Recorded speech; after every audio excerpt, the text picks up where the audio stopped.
ددھیالی وطن نہیں ہے، وہ ہمارا ننیالی وطن ہے۔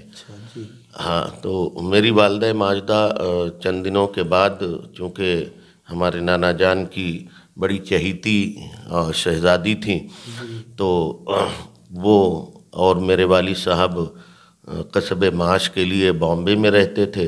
والدہ کی تنہائی اور اکیلے پن کی وجہ سے موراواں ہی ان کی سکونت رہی۔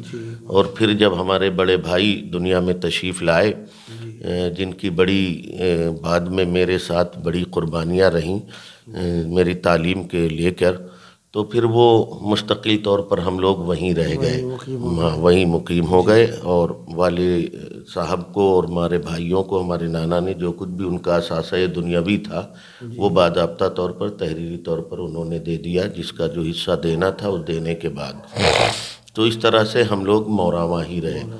ددھیالی وطن جو ہے ہمارا، قصبہ موراواں سے 5-6 کلومیٹر دوری پر ایک گاؤں ہے جس کا نام ہے محی الدین پور۔ محی الدین پور اس کا نام ہے، لیکن وہاں کے لیکن وہاں کے عرف میں اس کو محدی پور کہتے ہیں۔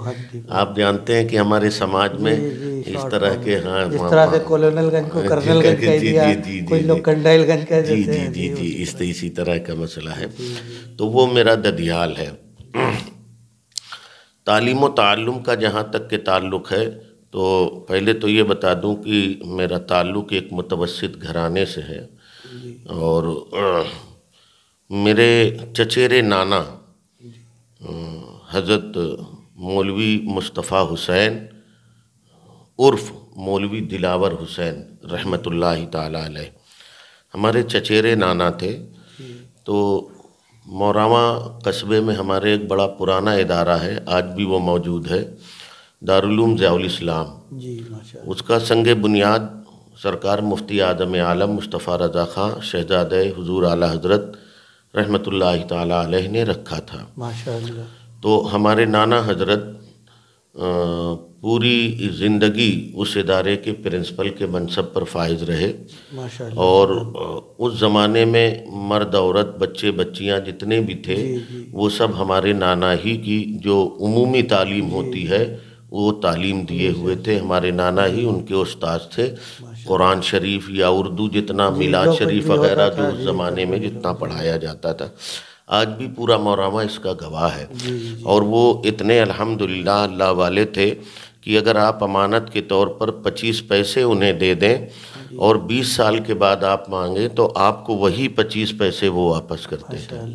ایسا بارہا ان کے صدر المدرسین کے زمانے میں جب وہ مدرسے میں رہے تو لوگوں نے بارہا ایسا تجربہ کیا ان کی دیانتداری کو۔ ہر طرح کے لوگ ہوتے ہیں، جانچنا چاہتے ہیں، پرکھنا چاہتے ہیں، تو ان لوگوں کا خود کا بیان ہے کہ اور پھر ان کے انتقال کے بعد ہمارے بھائی وغیرہ نے جب ان کی مزار کنارے کنارے پختہ کرنا چاہی تو اتفاق سے اس کا ایک تختہ کھل گیا، تو سینکڑوں لوگ وہاں کے گواہ ہیں، اس بات کی شہادت دیں گے کہ ان کی قبر سے خوشبو آ رہی تھی، جو ان کی مقبولیت اور یہ اللہ والوں کی شان ہے۔ تو وہ ہمارے چچیرے نانا تھے جن کی ان خدمات کا میری اپنی ذاتی زندگی پر بڑا اثر پڑا۔ اور پھر تو آپ نے بھی ان سے مطلب استفادہ حاصل کیا؟ ہاں جی، ابتدائی تعلیم میری ان سے رہی، اور پھر ایک ذہن ہمارے خاندان والوں کا، ہمارے بھائیوں کا، میں یہاں یہ کہنا نہ بھولوں اور ورنہ بڑی ناانصافی ہو جائے گی۔ ہمارے منجلے بھائی تھے مرحوم رمضان علی صاحب، میرے کانپور آنے کے بعد ان کا وصال ہو گیا اچانک اٹیک پڑنے سے۔ تو میرے یہ دینی تعلیم میں آنے میں، عالم اور مفتی وغیرہ بننے میں، میرے ان بھائی اور میرے سب سے بڑے بھائی جناب رشید احمد صاحب، اللہ تعالیٰ ان پر کرم کی بارشیں فرمائے، ان دو حضرات کی بڑی کاوشیں اور محنتیں رہیں، اور ایک نظریہ اور ایک ذہن ملا تو الحمدللہ میں کچھ دینی شعور حاصل کر سکا۔ ابتدائی تعلیم تو میری موراواں کے دارالعلوم ضیاء الاسلام ہی میں رہی، اور اس کے بعد میرا تعلیمی سفر جاری رہا الحمدللہ ہمارے احباب کے ساتھ۔ تو میں دارالعلوم غریب نواز جو مولانا مشتاق احمد نظامی خطیب مشرق رحمۃ اللہ تعالیٰ علیہ کا قائم کردہ غریب نواز ادارہ جو الہ آباد میں ہے مرزا غالب روڈ پر، میری وہاں بھی تعلیم ہوئی، اور شہرستان علم و فضل باغ فردوس اور سنیوں کی شان آن بان جان الجامعۃ الاشرفیہ مبارک پور، تو وہاں بھی میری تعلیم وہاں بھی ہوئی۔ اور پھر فراغت کے بعد میں نے مفتی کا کورس دنیا سنیت کے بڑے لائق معتمد مستند مفتی مصنف اور جن کی تصانیف آج بھی الحمدللہ لوگوں کے لیے مینار رشد و ہدایت ہیں، صاحب تصانیف کثیرہ فقیہ ملت حضرت العلام حضرت علامہ مفتی جلال الدین احمد امجدی رحمۃ اللہ تعالیٰ علیہ، جن کی زندگی سے بھی میں بہت متاثر ہوا اور جن کی تعلیم و تعلم سے بھی میں بہت متاثر ہوا۔ تو اس طرح سے میں نے مفتی کا کورس وہیں حضرت کا ایک گاؤں ہے فیض آباد سے جو روڈ جاتا ہے بستی کی طرف، تو بستی سے 20 کلومیٹر پہلے ایک چھوٹا سا قصبہ پڑتا ہے مہاراج گنج کہتے ہیں، اس سے داہنے ہاتھ پر اندر 3 کلومیٹر دور ایک گاؤں ہے جس کا نام ہے اوجھا گنج۔ مسلمانوں کی آبادی بہت کم ہے، 20-25 گھروں کی ہے، اور وہ بھی بڑے مطلب مفلوق الحال لوگ اس وقت تھے، اب تو اللہ کا شکر ہے تھوڑی سی وہ ہوئی۔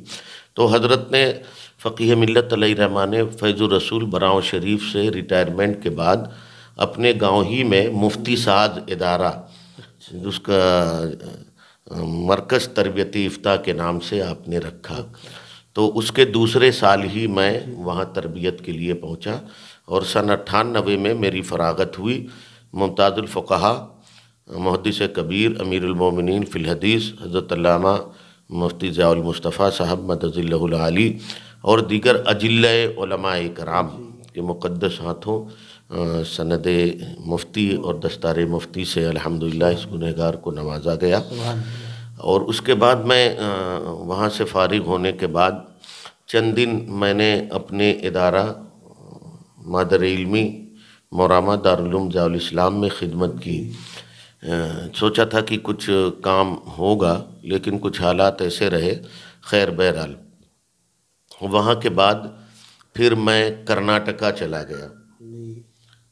کرناٹکا میں ایک بڑا ادارہ ہے سنیوں کا، گلشن رضوی کو کہتے ہیں، تو تقریباً 3 سال میں رائے چور کرناٹکا میں، حیدرآباد تلنگانہ کا جو اب شہر ہے حیدرآباد، اس سے 200 کلومیٹر کے فاصلے کرشنا ندی کے کنارے واقع ہے رائے چور۔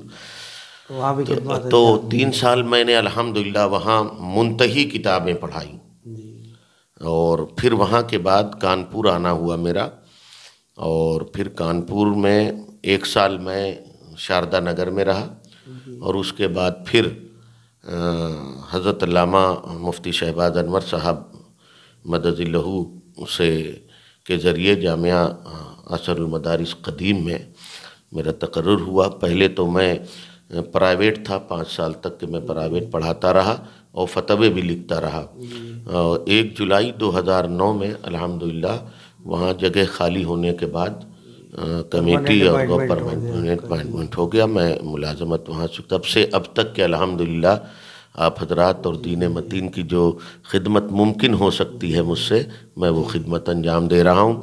تو اسی درمیان جب میں یہیں تھا تو یہاں آنے کے بعد الحمدللہ میں اپنے اساتذہ سے سن کر خانقاہ برکاتیہ مہرارہ مطہرہ جو سب کا مرکز عقیدت ہے اور بڑے سنیوں کو بڑا ناز بھی ہے اور ہونا بھی چاہیے، اس لیے کہ جو خدمات اس خانقاہ کی ہیں وہ شاید دوسری جگہ نظر نہیں آتی۔ ہر آدمی اپنے وسائل سے، میں کمنٹس بھی نہیں کرتا لیکن ان حضرات نے بہرحال کام کیا ہے، تو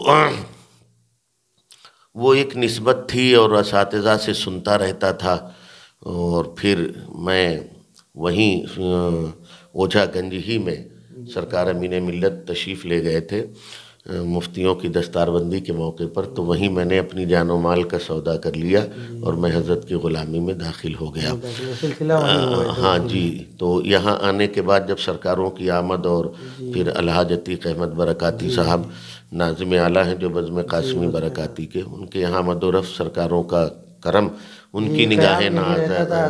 جی جی جی حضور احسن الماء جی جی جی جی جی جی، ارے کیا کہنے، ارے جی کیا کہنے صاحب، جی جی جی ہاں۔ تو اس تعلق سے پھر حضرت سرکار یحییٰ میاں وارث پنجتن رحمۃ اللہ تعالیٰ علیہ کا وصال ہوا، جو ہم لوگوں پر اور تمام سنیوں پر ایک بجلی بن کے گری یہ خبر۔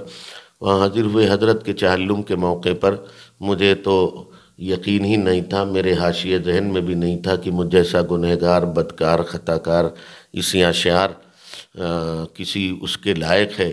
لیکن پھر ایاز بھائی میں وہ کہوں گا، شاہاں چے عجب گربہ نوازند گدارا، بادشاہوں کو کیا ہے، جس فقیر کو جو چاہیں عطا کر دیں۔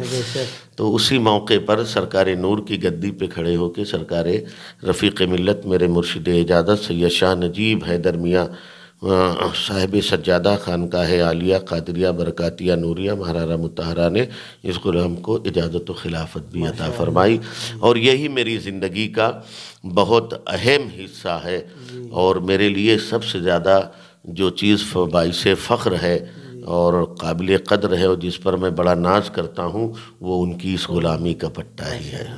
جی، تو یہ مختصر سا تعارف تھا میرا، شاید زیادہ وقت ہو گیا ہوگا۔ جی مختصر اور جامع، بہت ساری چیزیں اس میں آپ نے بتائی، ماشاءاللہ بہت اچھا۔ تو حضرت اپنے اہل خانہ کا تعارف پیش کرانا چاہیں گے؟ ہاں جی جی، میرے والد والدہ تو دنیا سے رخصت ہو گئے، اللہ تعالیٰ انہیں غریق رحمت فرمائے، ان کے صغائر و کبائر کو معاف فرمائے۔ جیسا کہ میں نے ذکر کیا، ہم 6 بھائی بہن تھے، یعنی ہم 5 بھائی تھے اور ہماری ایک بہن ابھی ہیں الحمدللہ۔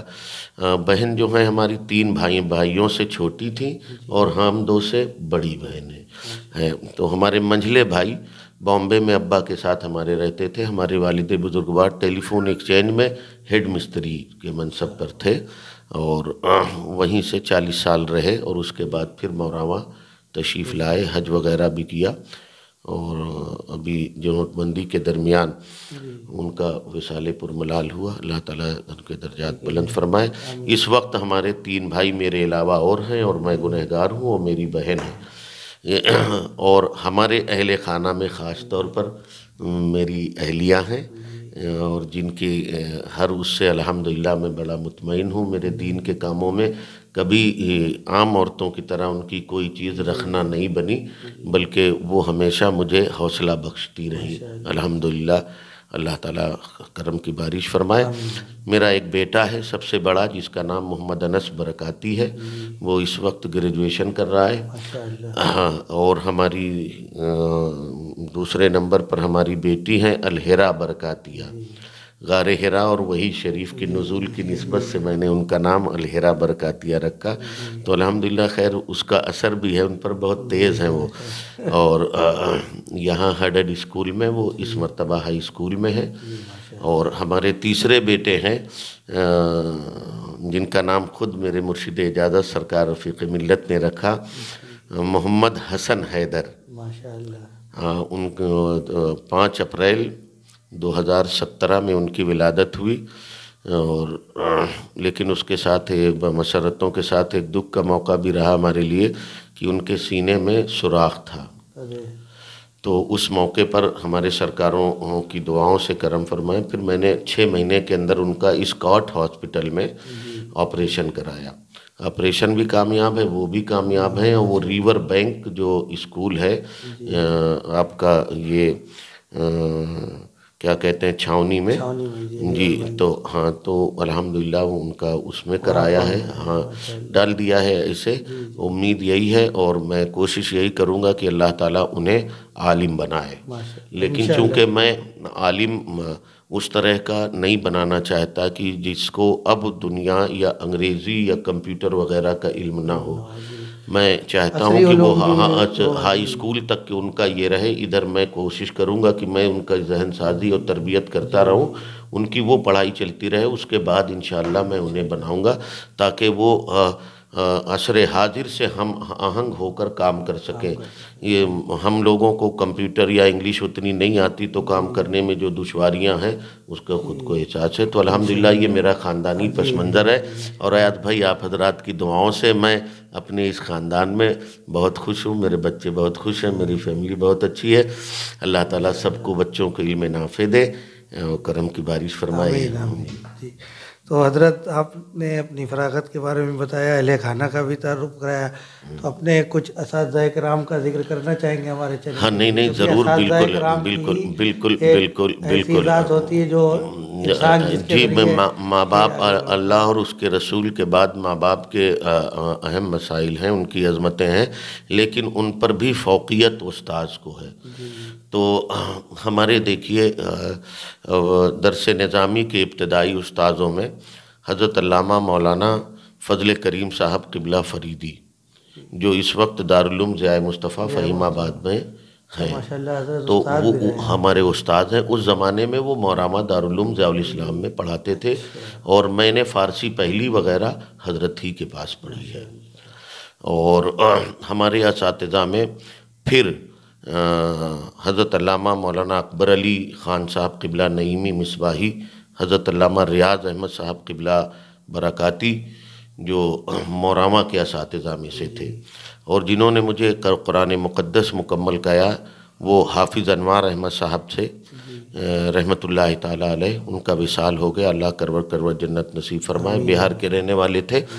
ان سے میں نے قرآن شریف مکمل کیا اور ابتدائی تعلیم ان حضرات سے. اس کے بعد میرا مبارک پور جانا ہوا, تو مبارک پور میں میرے کئی اساتذہ رہے, لیکن میں جس سے سب سے زیادہ متاثر تھا وہ ہمارے دو استاذ تھے, حضرت علامہ مفتی نسیم صاحب قبلہ جو اس وقت نائب مفتی تھے جامعہ شفیہ مبارک پور کے, اور حضرت علامہ مسعود احمد صاحب قبلہ برکاتی جو اس وقت بھی پڑھا رہے ہیں. ان حضرات کے قرب سے میں زیادہ متاثر رہا, اور وہ یوں تو وہاں جس کو دیکھیے ہر ایک لال و گوہر عجیب عجب رنگ ہے. حضرت علامہ شمس الہدا صاحب, حضرت علامہ عبدالحق صاحب, مولانا نصیر احمد صاحب المعروف نصیر ملت, حضرت علامہ عبدالشکور صاحب, حضرت مولانا اعجاز صاحب رحمۃ اللہ تعالیٰ علیہ, مفتی معراج صاحب رحمۃ اللہ تعالیٰ علیہ وصال فرما گئے, حضرت علامہ صدر العلماء خیر الازکیاء محمد احمد مصباحی صاحب محدث کبیر. یہ سارے حضرات ہمارے اساتذہ میں سے ہیں. اور یہاں کے غریب نواز کے اساتذہ میں مفتی شفیق احمد صاحب قبلہ شریفی, حضرت مولانا مجاہد حسین صاحب قبلہ رضوی, حضرت مولانا سفیان صاحب فضل رسول صاحب, مولانا مشتاق صاحب, جن میں حضرت مولانا سفیان صاحب و مشتاق صاحب کا وصال ہو گیا. اللہ ان دونوں کو غریق رحمت فرمائے, اور جو اساتذہ اس وقت حیات ہیں اللہ تعالیٰ انہیں عمر خضر دے. آمین آمین. تو حضرت ہر شخص کی زندگی میں کوئی نہ کوئی ایک پریرنا سروت ہوتا ہے, آئیڈیل شخصیت ہوتی ہے. ویسے تو ہم لوگ الحمدللہ مسلمان ہیں, سنی ہیں, تو محسن انسانیت رحمۃ اللہ للعالمین صلی اللہ تعالیٰ علیہ وسلم جو کہ ساری امت کے لیے یہی آئیڈیل ہیں, بلکہ ساری انسانیت کے لیے. ان دنیا میں بھی حضرت کوئی نہ کوئی ایک ایسا شخص ہوتا ہے جس کے نقش قدم پہ ہم لوگ چلنا چاہتے ہیں, اس کی طرح بننا چاہتے ہیں. تو کوئی آئیڈیل پرسنالٹی آپ کی زندگی میں رہی, اس کا کچھ ذکر کرنا چاہیں گے؟ ہاں نہیں بالکل. ہماری دیکھیے ہماری اصل میں آئیڈیل دو چیزیں تھیں, دونوں چیزوں سے مجھے بہت شغف تھا, اس لیے الگ الگ فن کے لیے الگ الگ آئیڈیل تھے ہمارے. جی. فقہ, چونکہ میں مفتی ہوں, فقہ سے تعلق تھا, تو علم فقہ میں اور دنیاوی زندگی میں ہماری آئیڈیل شخصیت فقیہ ملت حضرت علامہ مفتی جلال الدین صاحب امجدی رحمۃ اللہ تعالیٰ علیہ کی تھی. اور چونکہ مجھے تقریر کرنے کا شوق بچپنے سے تھا, الحمدللہ ایک بہت شاندار خطیب ہیں بھی آپ. ارے نا یہ آپ حضرات کی دعائیں ہیں. ماشاء اللہ بہت اصلاحی، بہت اچھا کتاب کرتے ہیں. یہ مطلب منہ دیکھی بات نہیں ہے. الحمدللہ آپ کا بیان سن کے دل خوش ہوتا ہے. بہت یہ آپ حضرات کی بہت حوصلے، آپ حضرات کے جو حوصلے اور افزا کلمات آپ حضرات فرماتے ہیں اور دعا کرتے ہیں، یہ ان کا نتیجہ ہے. ورنہ منانم کے مندانم. تو پوری زندگی اور علم فقہ کے تعلق سے میری آئیڈیل شخصیت فقیہ ملت علی رحمہ کی ذات ہے. ہاں، فن تقریر میں میرا کوئی اگر آئیڈیل ہے جسے میں بہت پسند کرتا ہوں، جس کی طرح بننا میں نے چاہا، وہ مفکر اسلام علامہ قمر الزمان خان اعظمی ہے، مدد اللہ العالی. اللہ تعالیٰ انہیں خوب زندگی عطا فرمائے، ان کا سایہ دراز فرمائے. بن تو نہیں سکا، لیکن یہ شرف مجھے ضرور حاصل رہا کہ ان کی موجودگی میں سنیوں کا بڑا ادارہ الجامعۃ الاسلامیہ روناہی کے جلسہ دستار بندی میں مجھے گنہگار کو خصوصی خطیب کی حیثیت سے بلایا گیا، اور حضرت اس مدرسے کے بانی و مبانی علامہ قمر الزمان صاحب، تو ان کی موجودگی میں میری 1 گھنٹہ تقریر ہوئی. تو میں تو چلا آیا، مدرسے میں حاضر رہنا تھا. جو سامعین تھے اور اس میں کچھ میرے احباب تھے، انہوں نے بتایا کہ حضرت نے اپنے خطاب میں آپ کے جانے کے بعد 10 مرتبہ تقریباً آپ کا نام لیا، اور یہ کہا اگر ہماری جماعت میں ایسے خطیب ہو جائیں تو الحمدللہ یہ تاریکی اور جہالت ہماری قوم سے دور ہو سکتی ہے. اور میں تو بڑا مایوس تھا، لیکن مولانا کی تقریر سننے کے بعد میری امید کہ دیا اور روشن ہو گیا ہے. جی ماشاء اللہ. تو حضرت آج جو ماحول چل رہا ہے، ہر طرف نفرتیں عام ہو گئی ہیں، وفا، خلوص، اخلاص سب رخصت ہوتا جا رہا ہے دنیا سے. حالات حاضرہ کو دیکھتے ہوئے الحمدللہ آپ مفتی شہر کے منصب پہ بھی فائز ہیں. اور تو ہم چاہیں گے کہ ہمارے چینل کے ذریعے آپ ہمارے علماء کو اور ہماری قوم کو، سماج کو، ملک کے باشندگان ملک کو اس چینل کے ذریعے سے کچھ میسج، کچھ پروگرام، ایک پیغام دینا چاہیں گے. نہیں ضرور ایاز بھائی. سب سے پہلے تو اللہ تعالیٰ آپ کو اچھا رکھے، اور آپ نے جن حالات میں اس چینل کا آغاز کیا ہے یہ بہت ہی قابل ستائش امر ہے آپ کا. اور آپ ایک NGO بھی چلاتے ہیں، فیضان غریب نواز ایسوسیشن. اس کے بھی جو کام ہیں وہ کام بھی میں یہ تو کہوں گا ہی کہ وہ کام بھی بہت ہی تعریف کے لائق ہیں. اور نہ صرف یہ کہ قابل تعریف بلکہ لائق تقلید بھی ہیں. قوم اور سماج کے لوگوں کو آپ حضرات کی ان ایکٹیویٹیز اور یہ کارروائی نمایاں دیکھ کر کوشش کرنا چاہیے کہ ہم اپنی قوم کے لیے کام کریں. آپ کا سوال رہا کہ حالات حاضرہ کے تعلق سے آپ کہ ہمارے چینل کے ذریعے کیا پیغام دینا چاہیں گے. تو میں علماء کو تو کوئی پیغام دے نہیں سکتا. علماء تو ہمارے سر کا تاج ہیں، اور وہ خود ہمیں راہ بتاتے ہیں، ہم انہیں کیا راہ بتائیں گے. لیکن ہاں، ہم اپنی قوم سے ان حالات کے تناظر میں یہ پیغام ضرور دینا چاہیں گے کہ ہماری قوم جن حالات میں جی رہی ہے اور ملک کا ماحول جس طرح کا بن رہا ہے، اس طرح کے ماحول میں اگر ہماری تعلیمی اور اکنامک، اقتصادی، جس کو معاشیاتی حالت یہی رہی، اور دین سے دوری کا جو مسئلہ ہے، اگر وہ مسئلہ علی حال ہی باقی رہا تو وہ دن دور نہیں جب ہم اور زیادہ پریشانیوں میں گرفتار اور مبتلا ہوں گے. اللہ تعالی ہمیں بچائے. یہ جو حالات ہیں، یہ حالات آج نہیں پیدا ہوئے. اس کے لیے بہت دنوں سے کرمنل طاقتیں جو ہیں، فرقہ پرست طاقتیں، اس کے لیے باضابطہ طور پر تیاری کرتی رہیں، اور اس کے بعد آج یہاں تک کہ ہم پہنچے. دوسرے لوگ تو تیاری کرتے رہے حز محاذ پر، وہ ایجوکیشن کا محاذ ہو یا اکنامک محاذ ہو، اقتصادیات کا محاذ ہو، تہذیب کا، تمدن کا، سوشل اس کا، سماجیات کا، معاشرتی سطح کا. ان حضرات نے کوشش کی، اور کم نصیبی سے ہماری قوم صرف روٹی اور بوٹی میں رہ گئی. اس کا خمیازہ ہم یہاں بھگت رہے ہیں. جی 20,000 کے 25,000 کے موبائل لیے ہوئے ہیں, جی 1.5 لاکھ کی بائک لیے ہوئے ہیں. جی والدین جو ہے کام کر رہے ہیں, پیسہ کما رہے ہیں, انام سے نام روپیہ دے رہے ہیں. جی میں عرض کروں, پیغام میرا یہ ہے کہ چیلنجز ہماری قوم کے سامنے بہت بڑے بڑے ہیں جی, اور ان چیلنجز کا سامنا کرنا بڑا مشکل کام ہے. اکنامک کے اعتبار سے بھی ہماری مجموعی میں اب 2-4 لوگ ہیں وہ قابل اعتبار نہیں ہوتے, لیکن مجموعی حالت بہتر نہیں ہے, اور سماجی حالت بھی نہ ایک ہی قابل رحم ہے بلکہ قابل مذمت بھی ہے.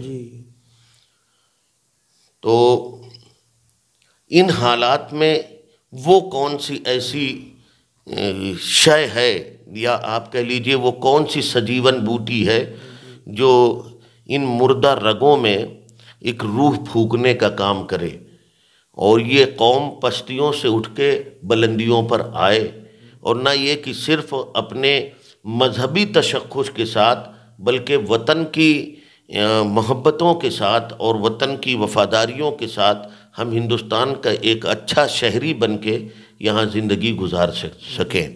اس کے لیے میں ایک تھوڑا سا پس منظر بیان کروں گا. اس کا واحد ذریعہ یہ قوم پستیوں سے بلندیوں پر, میرا یہ پیغام ہے پوری قوم کے لیے, پستیوں سے بلندیوں کا خواہاں تو ایاز بھائی ہر کوئی ہوتا ہے, ہر کوئی چاہتا ہے کہ ہمارا نام ہو, شہرہ ہو, دولت ہو, معاملات ہوں, لیکن ان کے حصول کے لیے بہت کوششیں کرنی پڑتی ہیں. کسی عربی کے شاعر نے کہا تھا, بغیر قد لا تکتسب المعالی ومن طلب العلا سحر اللیالی. اس کا مفہوم یہ ہے کہ بغیر محنت کے, بغیر قد لا تکتسب المعالی, بلند مرتبے نہیں حاصل کیے جا سکتے, اور جو بلندیاں چاہتا ہے وہ راتوں رات جاگتا ہے, خوب محنت کرتا ہے. آج اگر ہماری قوم کو اپنے سماج کی اصلاح کرنی ہے اور خود کو اوپر لانا ہے, ایک ذمہ دار شہری کی حیثیت سے ملک اور اپنے مذہب کی خدمت کرنی ہے, تو اس کا واحد ذریعہ ایجوکیشن اور تعلیم ہے. اور آپ دیکھیں مکہ کی دھرتی پر کفار مکہ تھے, اور وہاں کون سا ایسا جرم تھا, کون سے ایسے کرائم اور جرائم تھے جس کی آماجگاہ مکہ نہیں بنا تھا. ہمارے آقا کے آنے سے پہلے 17 لوگ پڑھے لکھے تھے, لیکن اتنا بڑا انقلاب پیدا کیا اللہ کے حبیب نے, سماج کا, تہذیب کا, تمدن کا, معاشرے کا, اکنامک کا, تعلیم کا, ہر سا انقلاب پیدا کیا. مگر یہ انقلاب کیوں کر ممکن ہو سکا؟ یہ انقلاب صرف اور صرف اس لیے ممکن ہو سکا کہ پیغمبر انقلاب صلی اللہ علیہ وسلم نے سب سے پہلے علم کی شمع ان لوگوں کے ہاتھ میں دی جو ان پر ایمان لائے, جن کی بارگاہ میں ہماری پیشانیاں ادب سے جھکتی ہیں, صحابہ کرام رضوان اللہ تعالی علیہم اجمعین. انہیں علم کی جلا, علم کی روشنی دی, علم کی شمع ان کے ہاتھ میں دی. اور ہمارے قرآن مقدس کی پہلی آیت کریمہ جو غار حرا میں نازل ہوئی ہمارے آقا پر, وہ بھی لفظ اقرا ہی سے شروع کی گئی. تو یہ کوئی معمولی بات نہیں ہے کہ قرآن کا آغاز اور پہلی وحی کا نزول لفظ اقرا سے ہو رہا ہے. یہ کوئی اچانک یا ایسے ہی روا روی میں نہیں ہے, اس کے پیچھے ایاز بھائی بہت ساری حکمتیں ہیں. لفظ اقرا کے ذریعے قرآن مقدس کے نزول کا آغاز کرنا, سب سے پہلی وحی, یعنی گویا کہ یہ بتایا جا رہا ہے کہ تمہیں اگر منزلتیں چاہیے, قدر چاہیے, اچھی سماجی زندگی چاہیے, تو تمہیں علم کے قریب آنا پڑے گا. اور یہی وجہ ہے کہ الحمدللہ ہماری بہت ساری خانقاہیں اب اس وقت کر رہی, مگر اس کا صحرا جس کے ماتھے بنتا ہے وہ خانقاہ برکاتیہ مہرارہ مطہرہ ہے. ایاز بھائی میں اس لیے نہیں کہہ رہا ہوں کہ میں وہاں کا غلام ہوں, وہاں کی خدمات ہیں, اور الفضل ما شہادت بہ الاداء, لیکن ہم یہ مایوس بھی نہیں ہیں انہیں دیکھ کر. ماشاءاللہ ہماری اور خانقاہیں ان کے اندر حرارت پیدا, جی صورت میں ایک بڑا ادارہ دیا, مہرارہ پبلک اسکول دیا, اور اس کے بعد جامعہ حسن البرکات دیا. اور خود جامعہ البرکات ایک شہرستان علم و فضل و کمال ہے، تو اب ہماری دوسری خانقاہوں میں بھی ماشاءاللہ ادھر رجحان بڑھ رہا ہے، اور جس دن ہمارے بچوں کے ہاتھوں میں یہ پنچر جوڑنے والا رنچ نہ رہ کے جس دن ہمارے بچوں کے ہاتھوں میں قلم آ گیا، انشاءاللہ المولا العزیز قوم کی بھی تقدیر سنورے گی اور ہندوستان کی بھی تقدیر بدلے گی انشاءاللہ۔ تو میں اپنے بھائیوں سے یہی کہنا چاہوں گا، اپنے بزرگوں سے، اپنے بچوں سے، کہ بزرگوں کا نام میں نے اس لیے لیا کہ تعلیم کے حصول کے لیے کوئی عمر متعین نہیں ہوتی ہے، تو سبھی لوگ علم کی طرف آئیں۔ ہمارے آقا نے تو فرمایا اطلب العلم ولو بالسین، یا ولو کان بالسین، علم طلب کرو اگر تمہیں چین تک کے جانا پڑے۔ اور بہت ساری احادیث طیبات ہیں جن میں ہمارے آقا نے علم کی طرف ہماری توجہ دلائی۔ تو میرے بھائیوں، میرے بزرگوں، میں نوجوان بچوں سے خاص طور پر کہوں گا کہ میرے بچوں، یہ مذہب اسلام مذہب مہذب، امن اور شانتی کا مذہب ہے، اور اس مذہب، عظیم مذہب کی ذمہ داری آپ کے نازک کندھوں پر ہے۔ میرے نوجوان بھائیوں، آپ اس عظیم مذہب کی ذمہ داری ان حالات میں اپنے کندھوں پر نہیں اٹھا سکتے۔ اس مذہب کی ذمہ داری اٹھانے کے لیے آپ کو خود ذمہ دار بننا پڑے گا، اور اس مذہب کی جو سب سے اہم چیز ہے تعلیم، سب کا حق اور حصہ ہے اس تک پہنچ جائے۔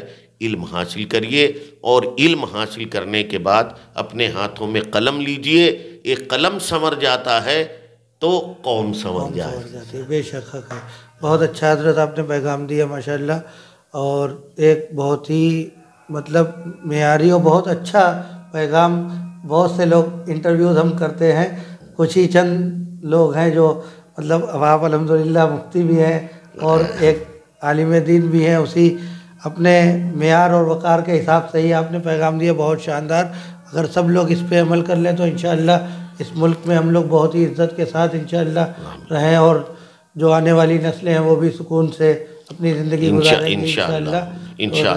آپ ہمارے اسٹوڈیو میں تشریف لائے، آپ کا بہت بہت شکریہ۔ آپ نے مجھے بلایا، میں اس کے لیے آپ کا بہت شکر گزار ہوں، اور میں چاہتا ہوں کہ اس طرح کے مواقع آپ کے ذریعے لوگوں کو ملتے رہے، اور تاکہ قوم کا اس سے فائدہ ہوتا رہے اور دین و مذہب کا پیغام پہنچتا رہے۔ میں دعا کرتا ہوں کہ اللہ تعالیٰ آپ کو عروج عطا فرمائے، اور آپ کی NGO فیضان غریب نواز ایسوسی ایشن، اللہ اسے بلندی عطا فرمائے۔ ناظرین، السلام علیکم ورحمۃ اللہ وبرکاتہ۔ اگر کسی طرح دل آزاری ہوئی ہو تو معاف کریے گا، مگر ہاتھوں میں قلم ضرور پکڑیے گا۔ سبحان اللہ۔ تو حضرت آپ ہمارے اسٹوڈیو تشریف لائے، آپ کا بہت بہت شکریہ۔ آپ کی قومی، ملی اور دینی سنی خدمات کے اعتراف میں ہم اپنی تنظیم فیضان غریب نواز ایسوسی ایشن اور اس کی ادبی یونٹ بزم نعت و ادب کی طرف سے آپ کو سرٹیفکیٹ دے کے اعزاز سے نوازنا چاہیں گے۔ ماشاءاللہ، بڑی میرے لیے بڑی اعزاز کی بات ہے، اور میرے لیے بڑے فخر کی بات ہے، اور اللہ تعالیٰ کرم کی بارشیں فرمائے۔ ضرور بسر و چشم آپ کے ذریعے دیے گئے اعزازات ہمیں قبول ہیں اللہ تعالیٰ۔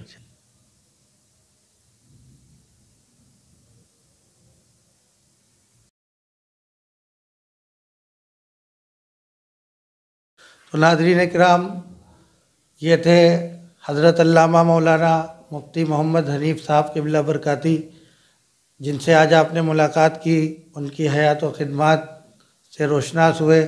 حضرت نے بہت ہی قیمتی پیغام بھی دیا، تو ہم انشاءاللہ اسی طرح سے آپ کی ملاقات ملک کے وہ مشہور و معروف شخصیات سے، جو کہ شخص سے شخصیت تک کا سفر طے کرتے ہیں، اور قوم کے لیے، سماج کے لیے اپنی زندگی سے ہٹ کے، اپنی ضروریات دنیاوی معاملات سے ہٹ کے خدمات انجام دیتے ہیں، ان سے آپ کی ملاقات انشاءاللہ کراتے رہیں گے۔